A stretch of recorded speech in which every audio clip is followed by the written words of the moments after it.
Hello, everyone, and welcome to American Family Insurance DreamBank, where we believe in the transformative power of dreams. I'm Madeline, and I'm thrilled to have you with us today. For those of you that this is your first time joining DreamBank, welcome. And for those of you that have joined us before, welcome back. Here at American Family Insurance, we believe communities are stronger and the future is brighter when people are actively pursuing their dreams. That's why we created DreamBank, an inspirational community, destination, and digital experience dedicated to dreamers everywhere. From our daily event series to immersive signature programs, there's something for every dreamer. Our always free offerings are designed to help you celebrate your dream journey, overcome obstacles, and stay motivated. Now, I'd like to introduce you to today's speaker. Jamie is a videographer, storyteller, and owner of Beyond Words Production. She focuses on creating heartfelt and emotive videos for businesses and nonprofits, as well as video consulting and workshop coaching on storytelling in general. Jamie is a former TV news reporter and gained many of her storytelling abilities from that industry. Jamie has been her own boss in industry for now for 3 years and has 12 years of video story experience. All right, take it away, Jamie. Thank you. And thank you for everyone for joining me on this Zoom call today to learn about like my passion of storytelling. And then obviously I assume that most of you are either entrepreneurs or part of an organization that wants to implement storytelling into what you guys do. So I'm really excited to show you all that. And I'm just going to start by sharing my screen. We're going to go through some PowerPoint slides. I'm going to show you some video examples to kind of get your minds turning about how you can do this for your organization. So let me play this from the beginning for y'all. So just really quick, my own intro. Again, my name is Jamie. I am the owner of Beyond Words Productions, where I do heartfelt and emotional storytelling for businesses and nonprofits. So how I got started in this is was mentioned a little bit just now. I was a TV news reporter for 6 years. I worked at ABC and CBS affiliates out in the field and filling and anchoring and producing as well. And when I was a news reporter, I was what's known as an MMJ, which stands for multimedia journalist. And basically, that means that I was doing everything on my own from start to finish, from finding the story ideas to setting up the interviews, filming everything, editing everything, doing the on-camera stuff, and then writing up the story for the news station's website so that the video could be attached to that later. So it really set me up very well for what I'm doing now, which is essentially all of that, running a business as a solopreneur and doing video storytelling in that same way for businesses and nonprofits now.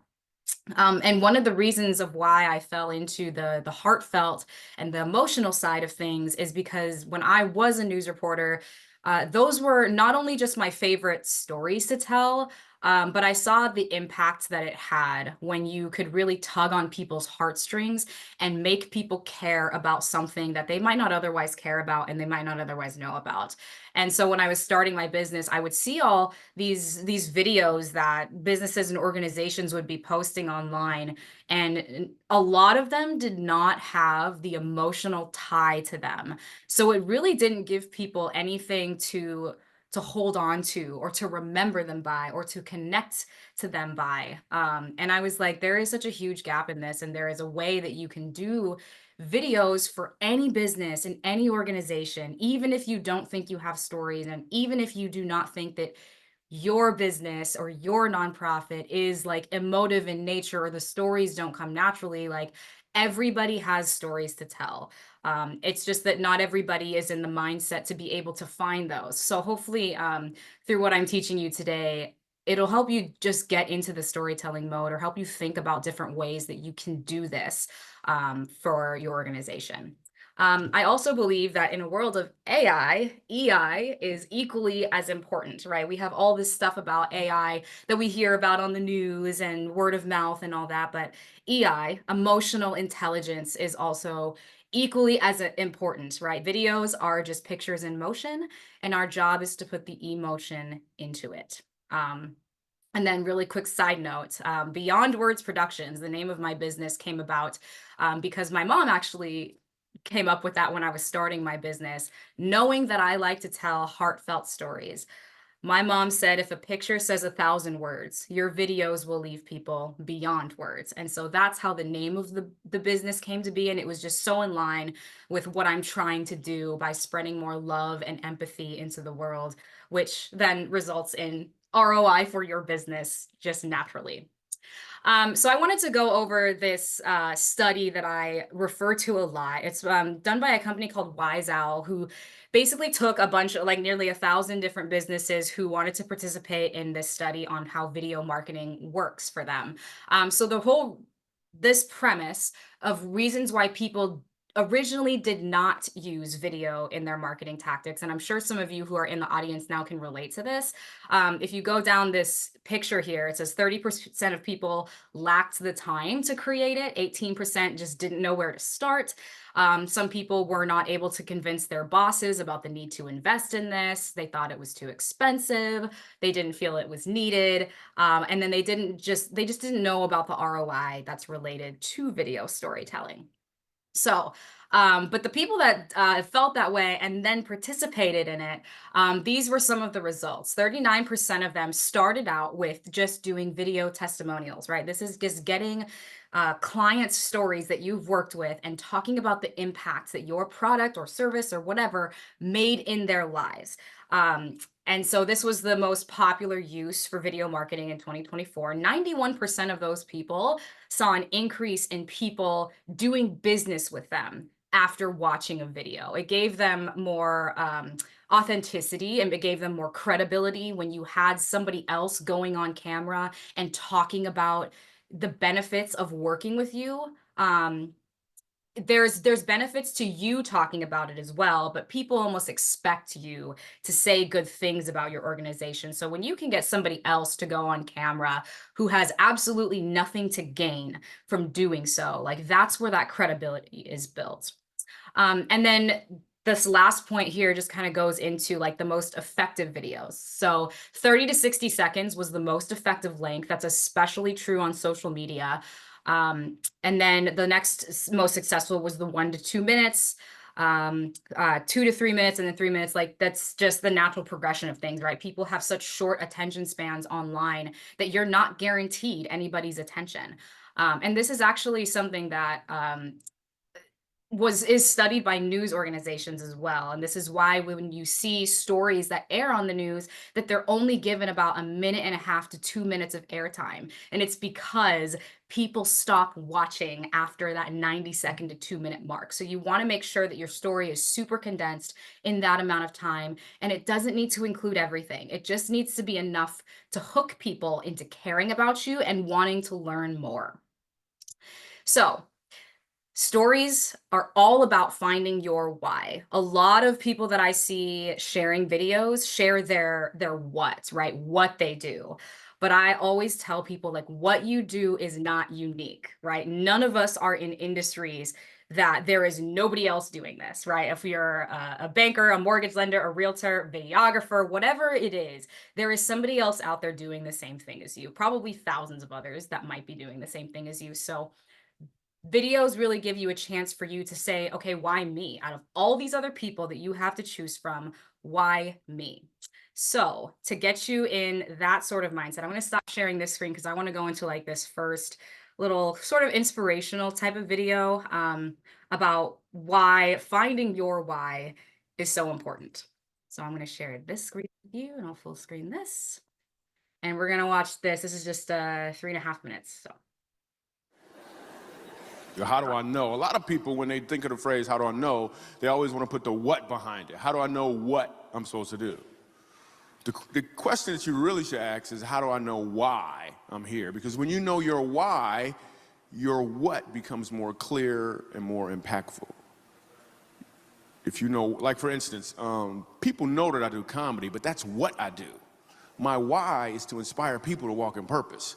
So I can do comedy, I can write books, I can be in a movie, because all of it is motivated by my why. In fact, I have a new web series out called Michael Jr. Break Time. We probably just did the 6th episode. It's on YouTube. So every single Wednesday at 3 o'clock, we drop a new episode on YouTube of Michael Jr. Break Time.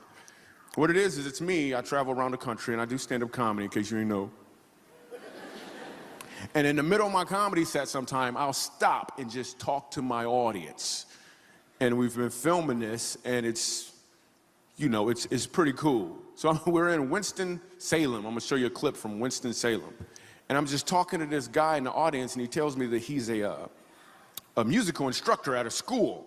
So I was like, all right, you're a musical instructor, you know, can you sing? Let me hear you sing a song. So this is what happened at the last episode of Michael Jr.'s Break Time. Check it.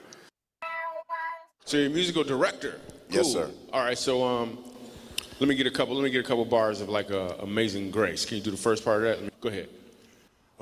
Amazing grace, how sweet the sound that saved a wretch like me. Wow.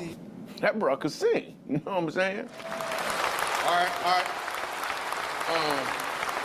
Now, what you give me the version is if your uncle just got out of jail, you got shot in the back when you was a kid. I'm just saying, let me see the hood version real quick, if you know which version I'm talking about. Just see if that exists. Let me see what you got. Amazing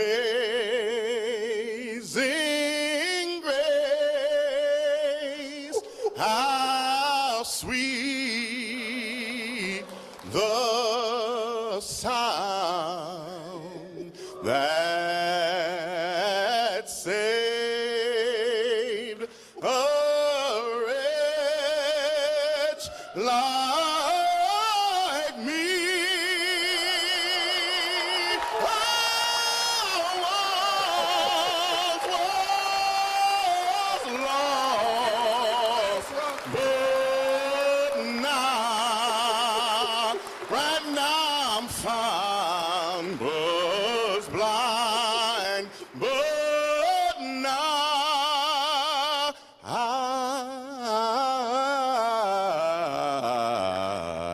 I see.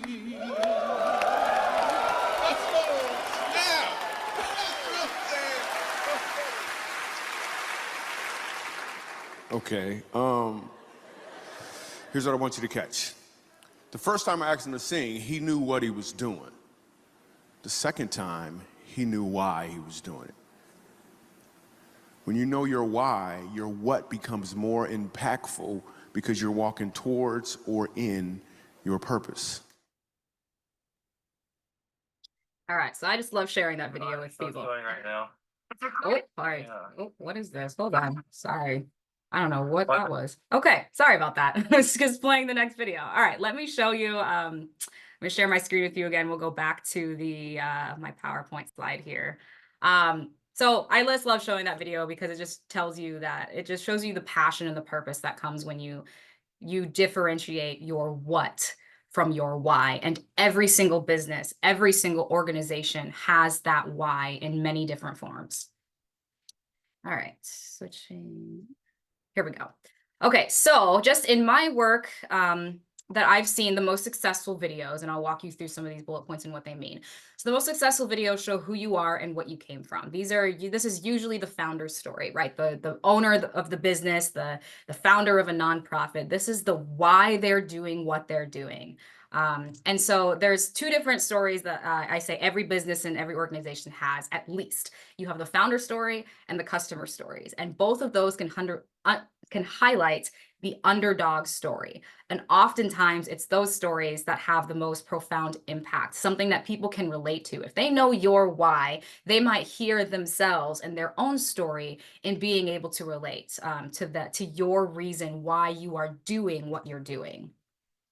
As I mentioned earlier, videos that are very successful do not include every single thing about your organization. And one thing that I've seen so many times businesses are trying to do is they're trying to fit in every staff member and every little bit of information into the videos that they post online. And then their videos end up being like 5 to 10 minutes. That is way too long. That is way, way, way, way, way too long. You need to keep it under 2 minutes or less. You know, that study that I showed you earlier, like there's a reason why these short videos do so much better for you when they're shorter. The best videos also share the impact and the authenticity behind you and your business. So the why and the who you're impacting, going again back to the founder and the customer stories that you're sharing. So the benefits of these types of videos is people get to meet you. There is how many of us, like, you don't have to, this is a rhetorical question because I know we're on Zoom here, so I can't actually see how many hand raises there are, but how many times have you done business with somebody that you didn't really need their product or service, but you just liked them and you just wanted to support them?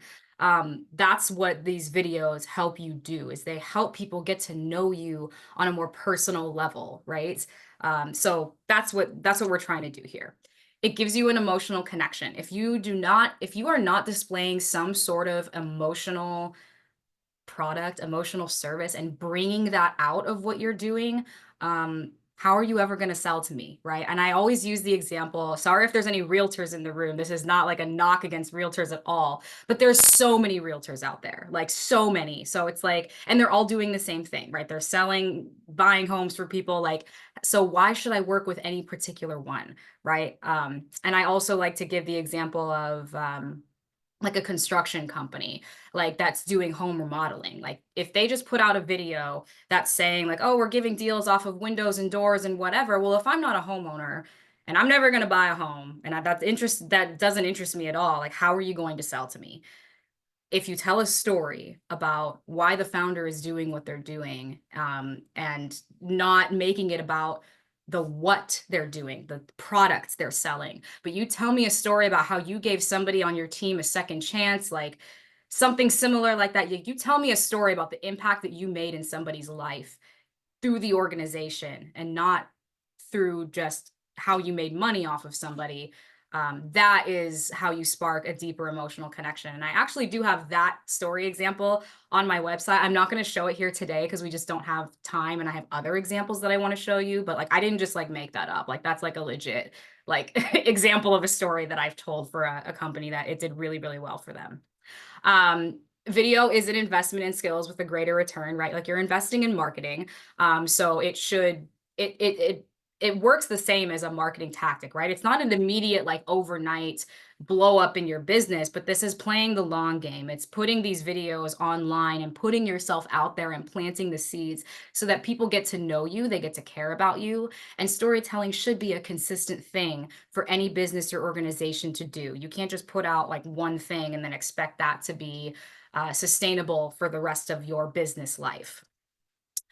People learn through visuals. So a lot of the organizations that are switching over to video are understanding that if you just have a bunch of scripts or a text on your website that says about me or here's our news stories or whatever, it's often way too much text. And I promise you that nobody is going through and reading all of that. People just don't read nowadays. So having a video that you can display front and center on your website is so, so helpful. Like you want to make it as easy as possible for people to learn and consume the information about you that they need to know to be able to care about you.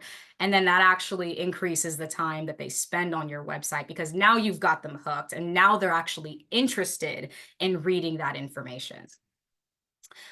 Video should compel people to take action. So there should always be some sort of call to action, CTA listed at the end, whatever you're actually trying to get people to do. And it just gives people what they care about, which is authenticity. Going back to that same study that I referenced earlier, 96% of businesses that participated in that study said that video marketing increased people's understanding of their product or service. 95% say it helped increase overall brand awareness, and 87% say it helped increase their sales and dwell time on their websites. So those are really, really high and promising statistics. And I have seen it happen for people when you start implementing video. So it is very effective.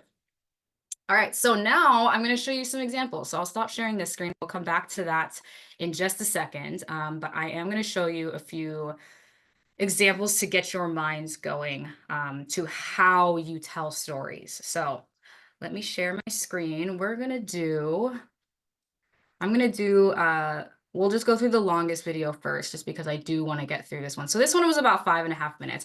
This is a video this is the very first video that I ever did when I started my business. And it was for a nonprofit in Madison called Geo's Garden, which, if you guys are not familiar, Geo's Garden is a respite care center for children with special needs.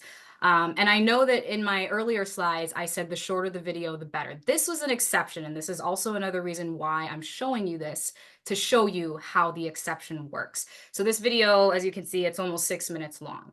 The reason that this video was allowed to be this long was because this was for a fundraiser event. People are paying to be here, and they're paying to engage in a specific program that this organization is set up. So you already have people's attention.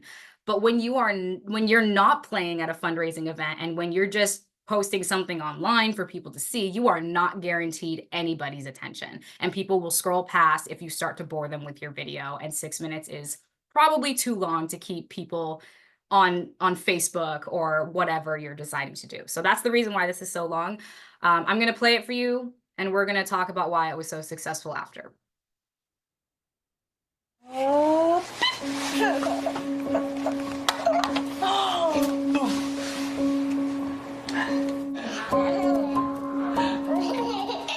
Colin is our first son. He was born on Thanksgiving Day. Colin was a little bundle of happiness, would love to smile and run and play. Colin was about 14 months old and got the diagnosis of Sanfilippo syndrome. Dr. Rice called us on October 12th, 2008 at 6:03 p.m. I feel like it's the day that our world fell apart and collapsed as we know it. Sanfilippo syndrome is a rare genetic disorder. It affects 1 in 100,000 children. It's considered to be like a childhood Alzheimer's, where a child will develop normally until ages 4 or 5 and then will eventually lose all of their skills. So he at one point could talk, and now he no longer talks. They lose their ability to walk, to eat, and eventually have trouble breathing on their own. And life expectancy is in the mid-teens. We made a decision early on that we would give Colin the best life that we could. We had come to learn about Geo's Garden, and we thought, well, let's give this a try, right? Colin loves people, he's very busy, and that sounds like the exact type of match for what Geo's is.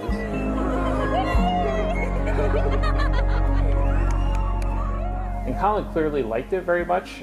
Colin also has always loved kind of college-age girls.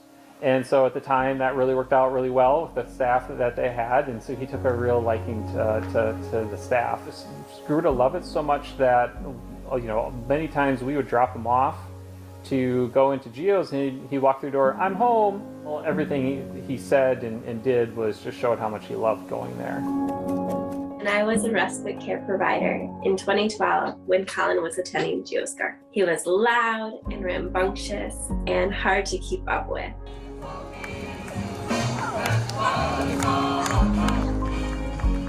Every time he'd come to Geo's, he would say, "I'm home," and walk in like he owned the place. And he was just at ease and comfortable. It really did fill his life with joy and adventure. And he was accepted and loved. And we couldn't drive westbound on the Beltline without him asking to go to Geo's. And he would get very mad at us if we did not take the exit we were meant to take to go to Geo's. It helped push his development as far as we could get it. It just improved his quality of life so much because it just made him so happy. With special needs kids, you can't just hire the teenage girl down the street because you just can't. So it was a way for us. We ended up having a date night every Tuesday, which pretty much no other couple can. I mean, not many couples can say they can get a date night every night. But we got to be together and know that Colin was safe and happy, and that's kind of what really mattered. This is the lion that Colin got when he graduated from Geo's Garden. And what do we call him? Geo. What did Geo mean to Colin? What he did there.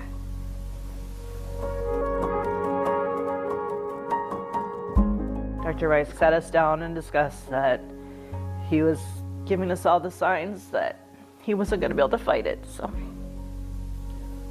So we made the call to withdraw life support and let him go. He didn't last long after we took the breathing tube out, which is hard, but yet also was kind of like, that just proved how sick he really was. I feel like we grieve the loss of our son daily.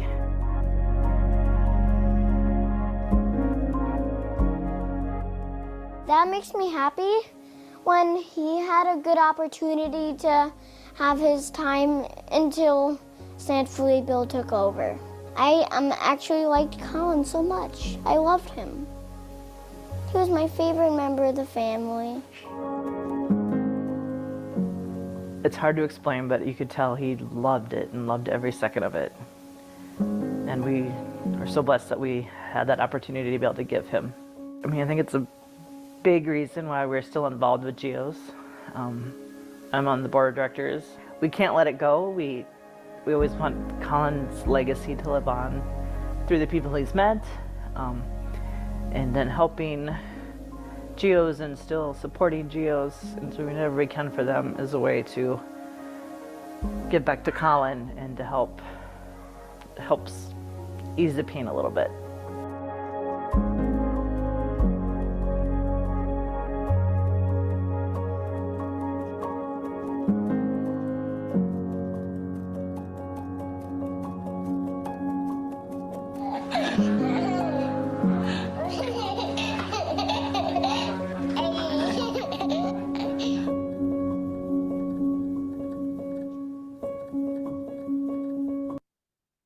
All right. So the reason that I share that, like, many reasons for why I share that video. One, that was the first video that I ever made under like my business, and like production wise, there's so many things that I would have done differently now. But that was, to this day, my most successful video that I've ever made for an organization. I mean, they raised $125,000 in 4 hours that night. And it was like a record-breaking fundraising year for them, because of the message behind it. And I share that because you do not have to have this like cinematic, super incredible production in your video for it to make an impact and make a difference. You just have to have the story and the heart and the message, to be able to make something like that have that great of an impact. I mean, there's things in there that I noticed that probably some of you who are not experienced in video like wouldn't even like notice production wise. And that's the point, right? Like nobody else is looking at like these tiny little things like, oh, well, they didn't have like, it wasn't shot in 6K or whatever. Like nobody cares about that. Like, did you make them feel something? And that's what I'm trying to like really get across. The second thing is like, I did not shoot a lot of this, like a lot of the footage of Colin. By the time that I was doing this story for people, obviously Colin had already passed by then, but his dad, Ross, was actually a photographer, a hobbyist photographer, and was kind of documenting Colin's life, knowing that he wasn't going to live forever, right? So, or nobody lives forever, but you know what I mean? He was only living till he was like 14, right? So he was documenting his life and he had all this footage that I could have used. So that's where that footage came from. What else did I want to say about this? This was a story about the impact that this organization made on one family's life. And this is where storytelling, like I try to really drive this message home. Your video does not have to include a single thing about your organization. This is about the emotional impact that you are creating for people, right? Like, so even if I don't have a special needs child, if I don't have children at all, like Geo's Garden is not going to be a place that I am ever going to seek services from. But you can make an advocate out of me if I see this video and it touches me emotionally. And now I'm like, any parent that I run into now that needs something like this, like that's the first place that I'm going to recommend. You cannot sell to everybody, but you can make advocates out of everyone. So that's what I try to do with these videos, right? Like we didn't see a single thing from the inside of Geo's Garden. We didn't really talk to any of the current staff members. We didn't learn about their programming, their services, which is all those things are what most people include in their videos. This didn't include a single thing of that, but it told a story of just one person, or one family that they impacted. So I think that video was it's just a really good start to how I like to introduce storytelling. So the next video that I would like to show, I'm going to show this one first. This one's a little shorter. So this is for the United Way campaign. This was one of 4 videos that I made for them. And again, this tells nothing about like United Way as a whole. It talks about the difference they made in one person's life.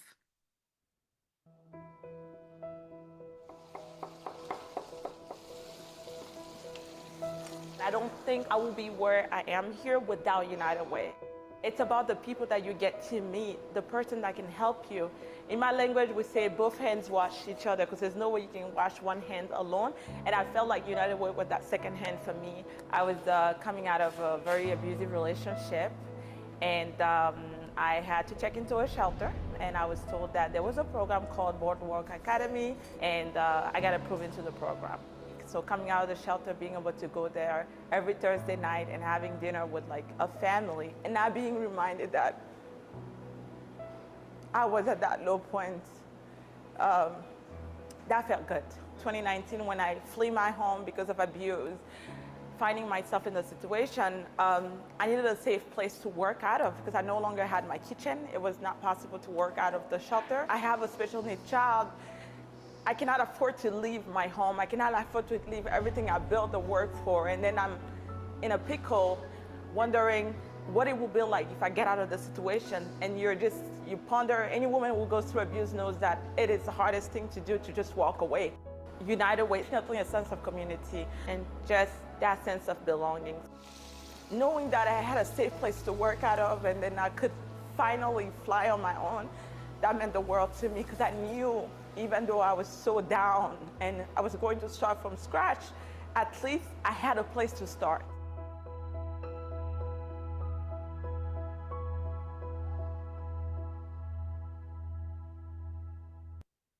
So I share that story. Again, this was one of 4 videos, but this one was probably my favorite because I think that it tugged at the heartstrings the most. And it shared the story of one woman that United Way helped that actually had nothing to do with the programming itself. Like these are just people that she happened to meet in the program who were able to find her a commercial kitchen space that she could use so that she could leave her home that was, it was an abusive situation that she couldn't get out of because her kitchen was there. That's how she made her money, and she didn't have any other options.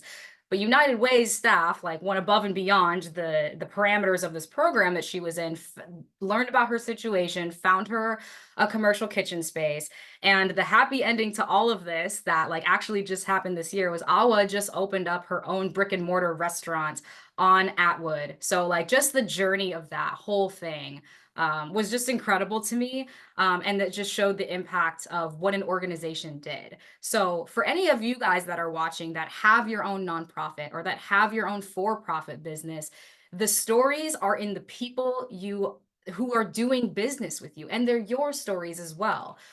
There's so many different ways to come about storytelling, and you just have to be curious. You have to learn about these people that are doing business with you. Like these are human beings with stories of their own as to why they came to you in the first place. It's their why, or the difference that you are making in their lives by whatever product or service you're selling. Like you just have to get to know these people. These are not just transactional interactions that you have with people to keep your business afloat. Like their stories also help you with that. And I've found that a lot of these people that are willing to do these sort of testimonials find a lot of healing in sharing those stories as well. So I want to go to the next example here. All right, I'm going to show you this one. So Omega School is a nonprofit, but I think this is a really, really good example of how any organization, like for-profit, nonprofit, can incorporate the founder's why and then the impact that you're making on other people as well. So this is a really good like summary type of video of like everything that I've been sharing. All right.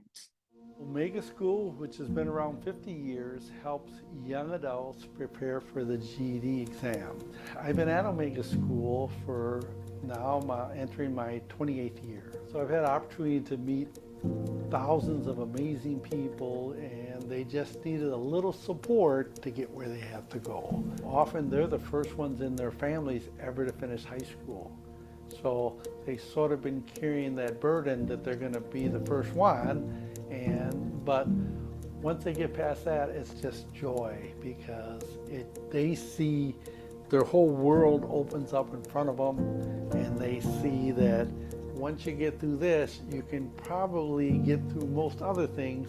It's just by not giving up, staying focused, and keep pushing forward. I dropped out of high school around 1978, and within a year after that, I realized that that was not the best decision I'd made in my life. And I wandered into a place downtown that turned out to be Omega School, and they helped me get my GED. I was able to gain confidence through there.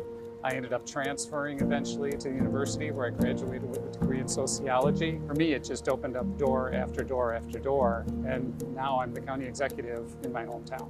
I did so badly, I got expelled 3 times from 2 different schools. I had felt like such a failure not being successful in public schools. I didn't have that high school diploma that everybody said you had to have to be successful. And I was able to get the GED, which gave me a feeling of accomplishment. Graduated from Edgewood with a master's degree in marriage and family therapy. Started working, and I've been doing that ever since. I would say Omega opened the doors to better opportunities for my life. And if you're one of those kids that's out there, I would say this is probably the best opportunity to take. The work of the Omega School is, it's really been amazing how many people have gone through here, because it's not just kids. I mean, these are adults and young people as well, who would not have had an opportunity to get that GED. Why do you believe in the people that walk through these doors? Yeah, it's just people have believed in me, and if I can give just a little bit back, it's well worth it. I think what Omega does is transformational.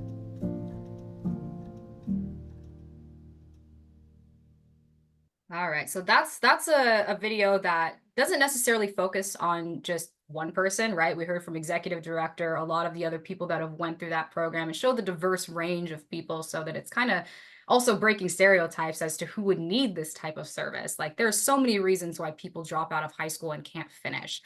So I think that was one of the things that we wanted to touch on, was just breaking that stereotype, but then also just bringing in a bunch of people with so many different stories and experiences as to the difference that Omega School made in their life and the trajectory of their career. So one more I want to show you.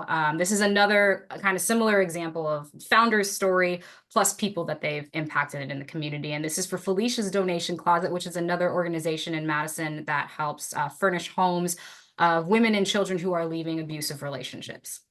For mom number 2, this brown love seat and this red couch. Felicia's Donation Closet is a local nonprofit, and what we do is we fully furnish abused women and children's apartments when they move out of homelessness. And we need a couch and a love seat. I started this because I am a survivor myself. I was in 3 abusive relationships, and I just wanted to give back to the women that were just like me. The work that I've seen them do is honestly unimagined. It makes a huge impact for these moms. What Felicia's Donation Closet is bringing to these families are a sense of empowerment, because they know that they can move forward. They know there is a sense of community, like, hey, somebody gets it, somebody has my back. I don't have to traverse through this alone. So seeing Felicia's Donation Closet come alongside these families with like no strings attached, just doing out the kindness of their heart, and from my experience, it's not just giving them just things that they found or whatever. They're actually having conversation with these parents like, hey, what is your feng shui of your home? You know what I mean? Domestic abuse is very dark and very intense, and we're like the last missing piece to help these families, and it's like the happy part, because now it's like you're here, you can be happy, like you're getting like all this beautiful furniture. It was heartwarming that we have people out here that's helping the community. People that's been through the domestic violence and the domestic abuse. It's a mental thing. And for you to see people that got kind hearts, that's going out their way, taking their time out of their day to help, I think that is a good thing. Kids are sleeping on the wood floor. So put that with mom number 1. We are at 136 women and 215 children that we have helped year to date. The generosity is outstanding. You don't come across a lot of people that helps. And what they are doing for the community is a good blessing.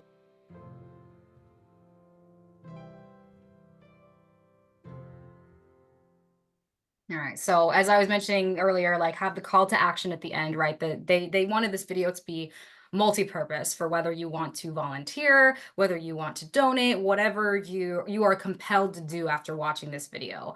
And then the other reason why I wanted to show this was because a lot of nonprofits deal with very, very sensitive issues. They've got like HIPAA rules that they have to follow. So as you saw, I filmed a survivor's like hands and legs to kind of keep her anonymity in this interview. And this is just a good way to show like, even if you are dealing with sensitive issues, like you can still capture these stories from those that are willing to share. We don't know who that woman is, right? I mean, I do just because I was filming it, but like for anybody else that's watching it, like you're never going to know who this woman is. You can mask their face, you can mask their voice. There's so many ways to keep people anonymous and still share those stories of impact. So that's why I wanted to get through that one. To show you guys kind of another example of how you can share not only your founder story, your why, but also the people that you're impacting. All right, let me get through the last of this PowerPoint. Okay, there we go. Okay, so quick notes on story structure. The start and end of your story typically should be your best sound bites, right? Like we especially when you're posting on social, you have about 10 seconds to capture somebody's attention before they start to scroll again. So make sure that that first soundbite and your first visuals are captivating. And then your last one, I say, should still be like good, right? The whole thing should be building layer upon layer upon layer of information or the story. Your best one, I say, should be a good soundbite because how many of us have watched or read a book that ended and you're like so disappointed with the ending, right? So that's why I say like make sure that it's still a well-rounded story. Both bookends need to be captivating. That first one reel you in, like I said. The last one should wrap up the tone, and it takes a lot of practice and playing around with sound bites to be able to do this. So don't be discouraged if you don't have the ability to do this on your first time. Like it took me years to be able to like try and practice this and master it. And then let's see this next one. Okay. So let's say that you have your video and you're going to post, right? So choose a good thumbnail. Thumbnails that have a picture of a person in it are way more likely to get clicked on than if you have a thumbnail with just like things in the background. That's also proven like by studies as well.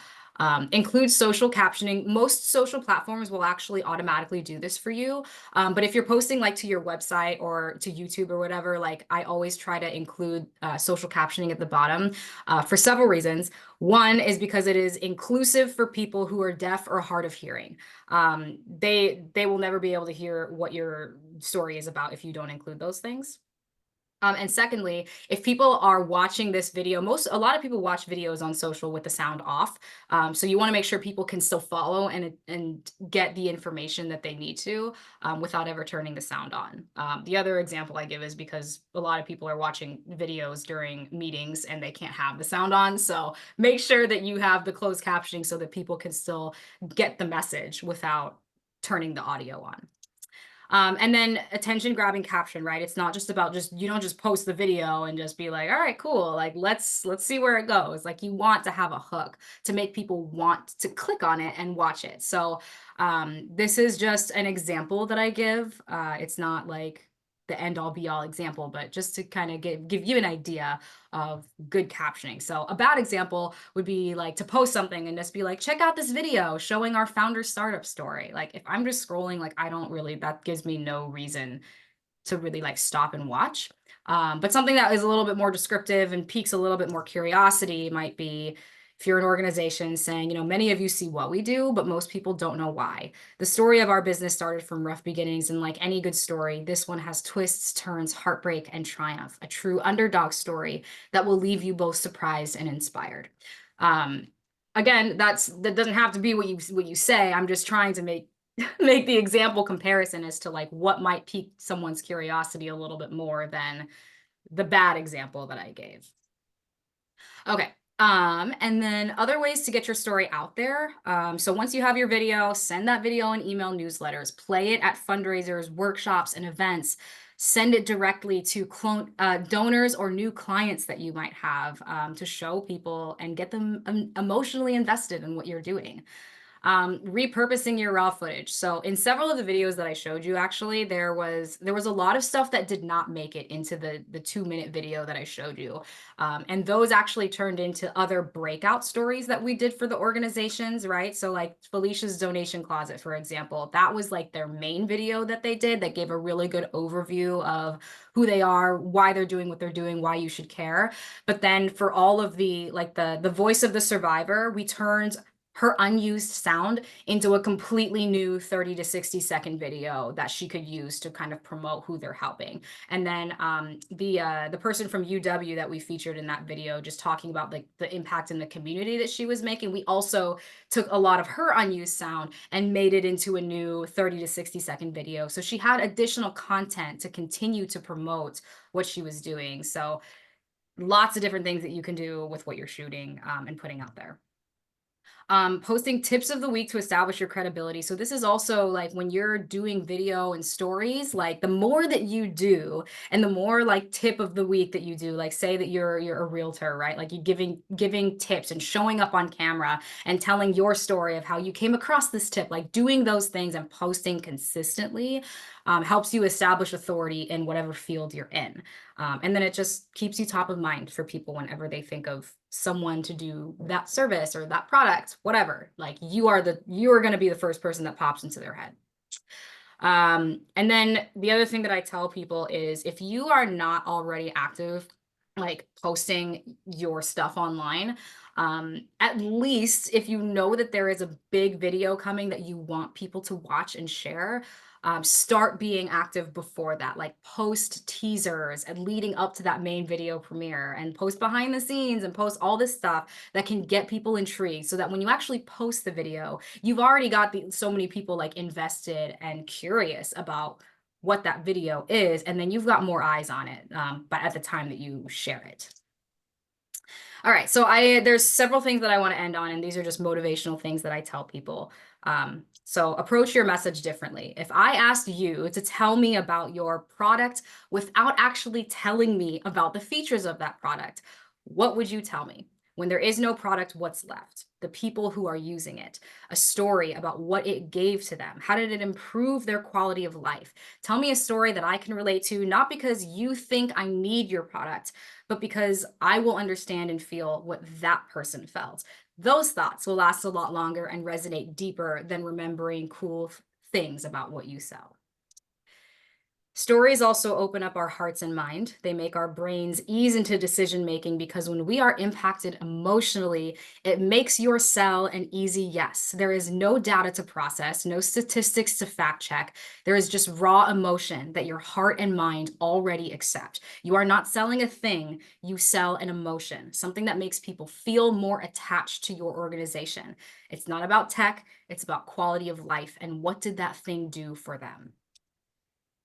And then I kind of talked about this earlier too, but stop thinking about people as things, clients, and customers. These are human beings, and every human being has an innate desire to feel emotions.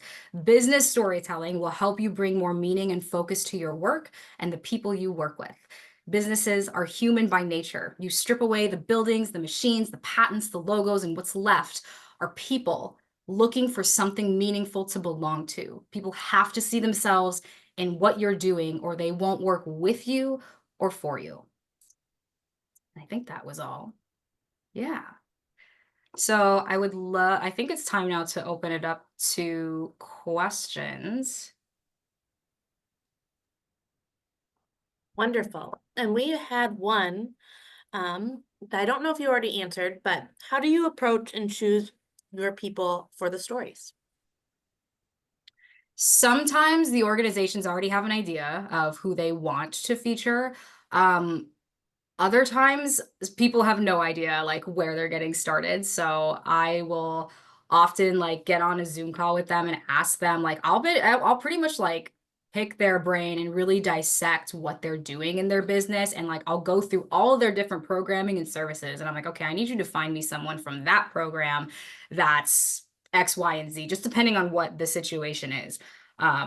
So it's just about being curious. A lot of the times I have to rely on the business owner or the founder or whatever to help me find those stories. Because if they're coming to me just knowing that they want video, I'm like, okay, well, I'm not involved with the day-to-day stuff. Like, I don't know who your clients are, only you do.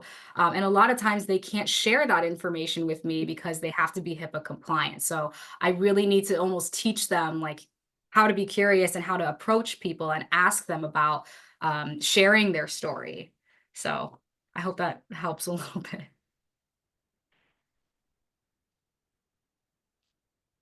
Oh, you're muted. I have been on Zoom for how many years now? Um, what video platforms do you use? What is best for a limited budget? So I use the Adobe systems. Those are probably not for people that are beginners. That's definitely a more advanced, and it's not super user friendly if you're not already familiar with video editing systems. But I know that Canva has basic video editing. iMovie, obviously, I don't use that, but like basic video editing. And then DaVinci Resolve also has some free video editing, basic video editing stuff as well. Can't think of anything else. Perfect. And then any tips on getting people to share on camera? Yeah, I mean, simply asking them, obviously, but I would say 90% of the people that I'm doing videos for don't want to be on camera. Like they're nervous. It's not a natural thing for people to do. But I think just sharing with them the impact that they will be making by sharing their story. And it's also a lot of times, like, honestly sometimes surprised at the people that are willing to share such personal things. But a lot of times that's a very healing space for them to be able to share their story and know what impact they're making, like to be able to turn their losses into lessons for other people by sharing those stories on camera. So it's just kind of a very like fine line you have to walk with people and making sure that they know that this is completely voluntary. You do not have to do this. You don't have to answer any questions that you're uncomfortable with, but just know that the more open and vulnerable and authentic you are, the bigger difference you're going to make in people's lives. Wonderful. I don't see any other questions, so feel free to pop it in the chat, but I have never done video editing. Typically, I always share like a note or a takeaway, but I really just now will have a deeper appreciation as a consumer. And so with everything that goes into it.